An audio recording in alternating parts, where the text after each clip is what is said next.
if you want it to come at you easily, they will never come.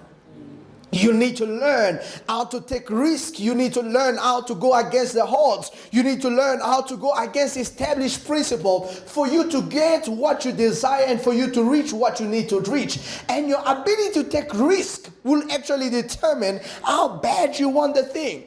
And I said on Sunday, for you to be able to reach for it, you need first of all to conquer fear in your mind. Fear in your mind. I said on Sunday, your mind is your greatest battlefield. If you conquer it in your mind, you will conquer it in your life.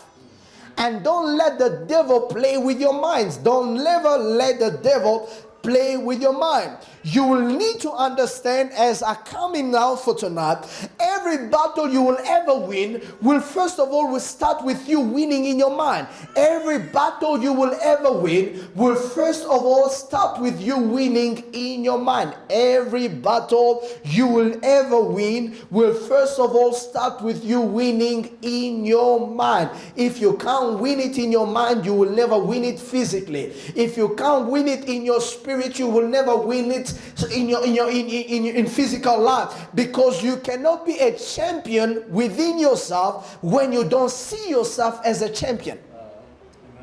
You cannot be a champion in real life if in your imagination you are not a superhero.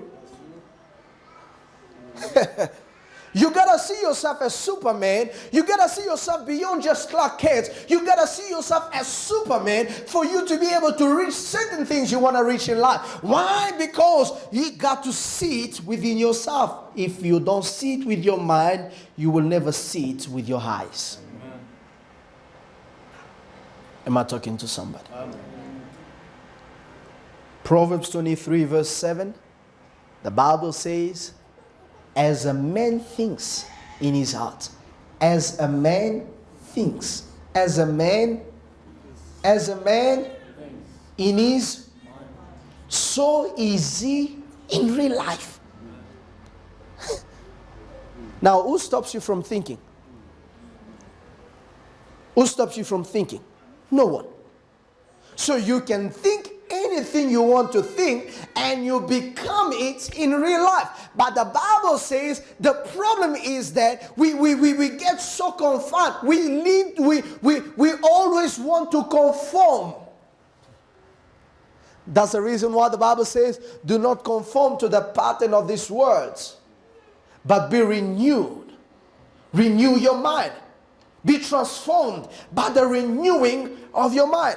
Do not conform, but be transformed by the renewing of mind. Because what you got to do is to begin to see yourself in your mind before you can begin to see it in your life. Fear makes your dreams fragile. Fear makes fragile your dreams. It fragilizes your dreams. It takes a person who have killed fear in mind to have the boldness that Joseph had to come out of prison. You see, prison is not just a place where you are locked in, it is also a mindset.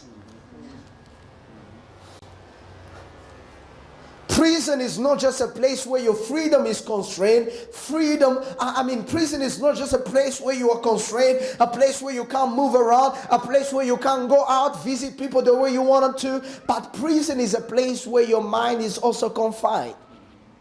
It's a mindset place. But then now, this guy was coming from a prison, and I believe that in his mindset as well, he was thinking like a prisoner, but straight from prison to become a prime minister. He must have killed a fear in his mind that even when he got to the position of being a prime minister, he did not have fear that maybe they will take me back.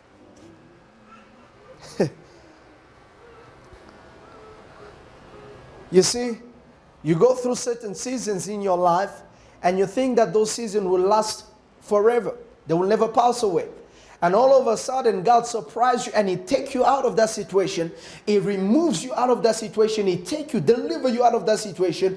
But the problem that stays is you being free in your mind so that situation can get out of your mind. You may get out of it physically, but if in your mind you have not gone out of it, it's still going to lock you out.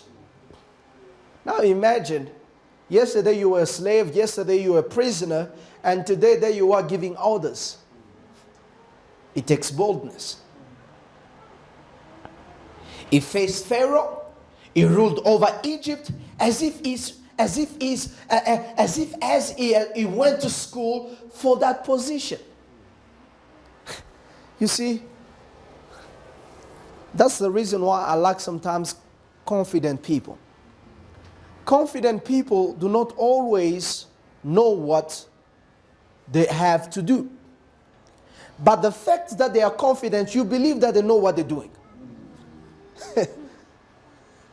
Within themselves, they just know that I'm just trying this thing. I don't know how it's going to work. But their confidence does show you that they don't know it, and you're only waiting for them to finish. Even when they're making mistakes, maybe that's the way he does it. Why? Because of confidence. And confidence is victory over fear. Now God gives you an opportunity, and there you are. Said, but I didn't go to school for this thing. I did not learn it in school. I did not learn it. And the fear begins to take over. And all of a sudden, instead of you reaching for higher, you begin to settle for less. Why? Because in your mind, it's telling you, you're not ready for this. You're not qualified for this. But Joseph, in spite of him having a background of not going into a degree or going to a school where he has gotten a degree in finances, gotten a degree in accounting, gotten a degree in anything, management skills or administrative, because God whatever kind of qualifications that could have got for him to be fit for that position, but he had the boldness because he conquered fear in his mind. When one conquers fear in your mind, it creates boldness. It doesn't matter the background you came from. If you kill fear in you, you are fit for royalty.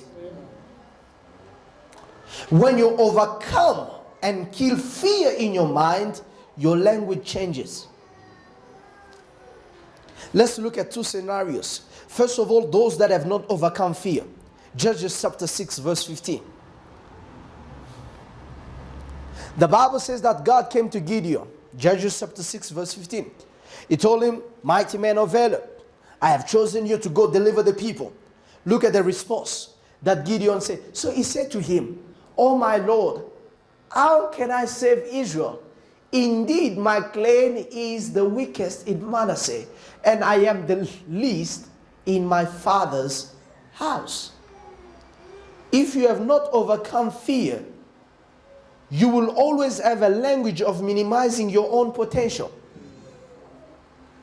You will always have a language to minimize your own, even the things you know to do. When they ask you to do it, you are afraid. No, I don't know how to do it. Let them do it because maybe they know how to do it better than me.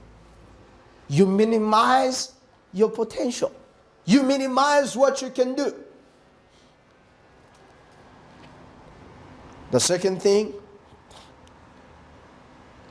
a person who has not conquered fear will always cause. That person will always speak negatively about their own ability. You will always speak negatively about your own ability. You know how to sing? No, I don't sound good. You really can preach well. No, my preaching is no. I don't know how to speak English. You always speak negatively about your own abilities. Numbers 13 verse 33. Numbers 13 verse, just take it from verse 31 to 33. But the men who had gone up with him said, read with me. We are not able to go up against the people, for they are stronger than. Who's making that comparison? Themselves. Why? Because inside their mind, they have not conquered fear. They have potential. They have a God they have a God who always wins. They have a God that makes everything possible. But they forget about this God who gives them power, and they said, they are stronger than we.